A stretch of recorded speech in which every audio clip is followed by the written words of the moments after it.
இடம்பொருள் நேயர்களுக்கு வணக்கம். பாக்யலட்சுமி சீரியல் ஆரம்பிக்கும் பொழுது ஒரு இல்லத்தரசியின் கதை அப்படின்னு தான் ஆரம்பிச்சிச்சு. ஸோ அதில் வந்து என்னென்ன விஷயங்கள் சொன்னாங்க அப்படின்னா அந்த முதல் ப்ரோமோவில் தன்னுடைய வீட்டில் இருக்கவங்களே இவங்களை மதிக்கிறது இல்லை, இவங்களை கிண்டல் பண்ணுறது என்ன, இனியா ஸ்கூலுக்கு நீங்கள் வரா, அம்மாலாம் வரானாப்பா, நீங்கள் வாங்க, அம்மாவுக்கு என்ன தெரியும் அப்படின்னு சிரிக்கிறது என்ன, அந்த மாமியார் கிண்டல் பண்ணுறது.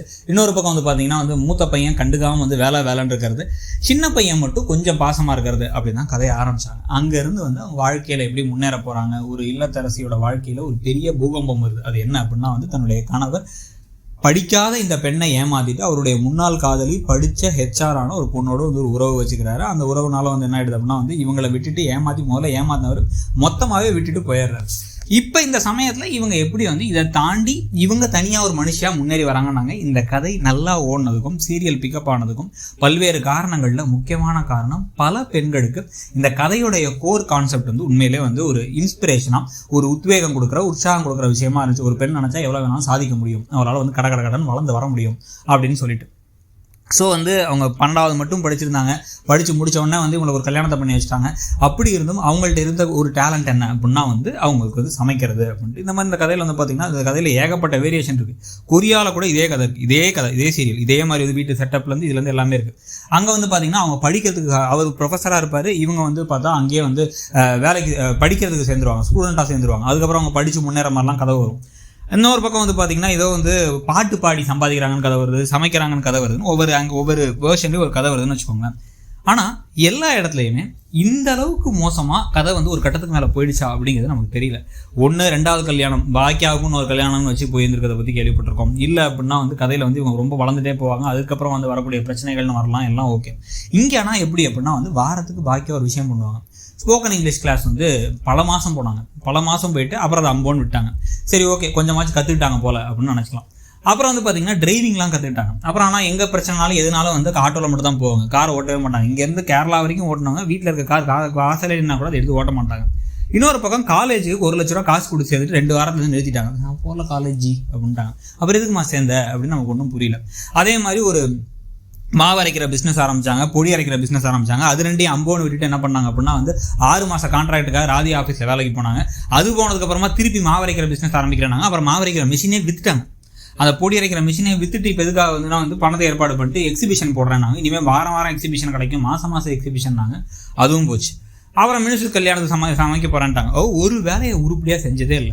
இந்த நுனிப்புல் மேற மாதிரி இங்கே கொஞ்சம் அங்கே கொஞ்சம் இங்கே கொஞ்சம் மட்டுமே ஏதாச்சும் இருப்பாங்க, வேலை செஞ்சுட்டு இருப்பாங்களே தவிர எதையுமே உருப்படியாக செஞ்ச மாதிரி காமிக்கல. அதை விட ஒரு பெண் வேலைக்கு தனியாக போய் இந்த மாதிரி நம்மளும் பார்த்து பரவாயில்ல, ஒரு நல்ல ஒரு உற்சாகம் கொடுக்குற கதையாக இருக்குது. இந்த மாதிரி நம்மளும் இன்ஸ்பைரிங்காக பாக்கியா மாதிரி நானும் நிறைய வேலைகள் செய்ய போகிறேன், இறங்கினா இந்த மாதிரி செய்யாதீங்க ஜி அப்படின்னு மிரட்டுற மாதிரி 1 லட்சம் பிரச்சனை கொண்டு வருவாங்க. ஒவ்வொரு இடத்துலையும் பார்த்தீங்க அப்படின்னா நெகட்டிவான விஷயங்கள், நெகட்டிவான ஆட்கள் மட்டும் தான் இருக்க மாதிரி இருக்கும்.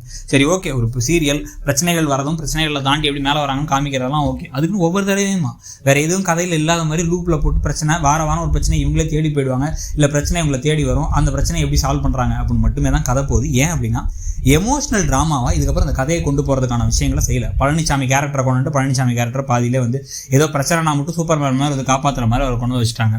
இன்னொரு பக்கம் பார்த்தீங்க அப்படின்னா சம்மந்தமே இல்லாமல் செத்து போன கணேசனை திருப்பி கொண்டு அதை வச்சு ஒரு கான்செப்ட் கொண்டு போயிட்டு இருக்காங்க. செடியான ஜெனியை வச்சு இது பிரித்து விட்டு அதுக்கப்புறம் அங்கே நிற்கிது. இப்போ இந்த ப்ரொடியூசர் பொண்ணை கல்யாணம் பண்ணிக்க மேனானார்ல எழில், அந்த பொண்ணு அடுத்த நாள் பழிவாங்க எதுவுமே பண்ணாதான். ப்ரொடியூசர் அவ்வளோ மிரட்டிட்டு போனார். அந்த கதையை அப்படியே விட்டாங்க. இங்கே இந்த பொண்ணு உயிரை கொடுத்து காதலிச்சுக்கிட்டு இருக்கேன் அப்படின்னு பிரச்சனை பண்ணுச்சு. இந்த இவர் செடியன் கூட அஃபேரில் இருந்த பொண்ணு, அந்த பொண்ணு திருப்பி வரும்னு பார்த்தா மாலினி அதையும் காணும், அதையும் தூக்கி போட்டாங்க. இப்படி எல்லா இடத்துலையுமே கதையை பெண்டிங்கில் விட்டுட்டு அட்லீஸ்ட் வில்லனான கோபிகா அடிமேல் அடி கிடைக்கும்னு பார்த்தா அவர் கம்பெனியே இழுத்து முன்னா கூட அவர் யாரும் கேட்க மாட்டாங்க. கிரெடிட் கார்டு கம்பெனிலேருந்து கடன்காரங்கள்லேருந்து யாரும் அவர்கிட்ட நிற்க மாட்டாங்க. அவர் ஜாலியாக தான் சுற்றுறாரு.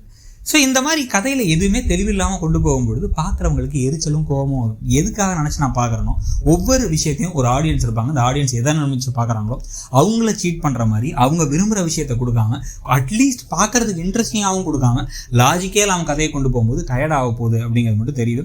இப்போ இந்த கல்யாணமும் நடந்து முடிஞ்சிருச்சுன்னு வச்சுக்கோங்க. இந்த கல்யாணத்தை இந்த கணேஷ் கல்யாணத்தை கடைசி சரி தடுத்து நிறுத்தி அமிர்தாவை காப்பாற்றி வீட்டுக்கு கூட்டம் தர்றாங்க. இதுக்கப்புறமாச்சு பாக்கியா ஸ்ட்ராங்காக ஒரு முடிவு எடுக்கணும். ஸ்ட்ராங்காக தேவையில்லாத வேலைகள்லாம் செய்யாமல் அவங்க பிஸ்னஸில் என்ன பண்ணுங்கிற ஒரு ஐடியா வேணும். கூடவே இந்த வீட்டில் எதுக்காக கோபி இருக்காரு அப்படிங்கிற கேள்வி அவங்க இது பண்ணணும். அவருக்கு உடம்பு சரியில்லைன்னு கூட்டு வந்து வச்சுருந்தீங்க, சரி இப்போ உடம்பு சரியாயிடுச்சு, ஒன்று அவர் வீட்டை விட்டு போகணும், இல்லைன்னா அந்த வீட்டை அவர்கிட்ட காசு கொடுத்து நான் எதுக்கு வாங்கினேன், இதுக்கப்புறம் வந்து அப்படி உங்களுக்கு உங்கள் பையன் தான் வேணும் அப்படின்னா நீங்கள் கிளம்பி போங்க தான், நீங்கள் இந்த வீட்டில் இருக்க வேணாம், நீங்கள் அவரை போய் சரி பண்ணிட்டு வாங்க, இது ஏன் வீடு அப்படிங்கிறத ஸ்ட்ராங்காக இருக்கணும். இங்கே கூடயே இருந்துட்டு குழி பறிக்கிற மாதிரி எந்நேரம் பார்த்தாலும் இவன் என்ன இப்படி பண்ணுறா, அப்படி பேசுகிறா, இப்படி பேசுகிறான்னு இவர் வீட்டில் இருந்து பேசுகிறாரு. இவருக்கு எந்த உரிமை இருக்குது? வெக்கமாகவே இருக்காது அவருக்கு. வீட்டையும் காசையும் வாங்கிட்டாரு, காசை வாங்கி தன்னுடைய புது மனைவி கொடுத்துட்டாரு. இதில் இன்னமும் இந்த வீட்டில் உட்காந்துருக்காருங்கிறத கேட்கலாம்ல. அதை கூட கேட்காத மாதிரி ஒரு கதை. இந்த கதையை வந்து நம்ம ஏன் பார்க்கணுங்கிறத கேட்க வைக்கிற மாதிரி கேள்விகள் நிறைய வந்துட்டே இருக்குது. இது நமக்கு மட்டும் இல்லை, நம்மளுடைய கமெண்ட்ஸில், சேனலுடைய ப்ரோமோ கமெண்ட்ஸில் எல்லா இடத்துலையுமே வந்து பார்த்திங்கன்னா எல்லாரும் இதே கேள்வி எழுப்ப ஆரம்பிக்கிறாங்க. முன்னாடி விரும்பி பார்த்த சீரியல் பாக்கியலட்சுமி, இப்போ வந்து அப்படி இல்லை. பாக்கியலட்சுமியில் பாக்கியாவே ஒரு ஹீரோயினா எல்லாரும் மாற்றி மாற்றி திட்டுற அளவுக்கு தான் அந்த சீரியலே இருக்குங்கிறத பற்றி உங்களுடைய கருத்து என்ன? இதை மாற்றி அமைக்கிற மாதிரி இருந்தால் பெட்டராக இருக்கும் அப்படின்னு நீங்களும் நினைக்கிறீங்களாங்கிறத சொல்லுங்கள். தேங்க்யூ. இடம்பொருள் நேயர்களுக்கு வணக்கம். பாக்கியலட்சுமி சீரியல்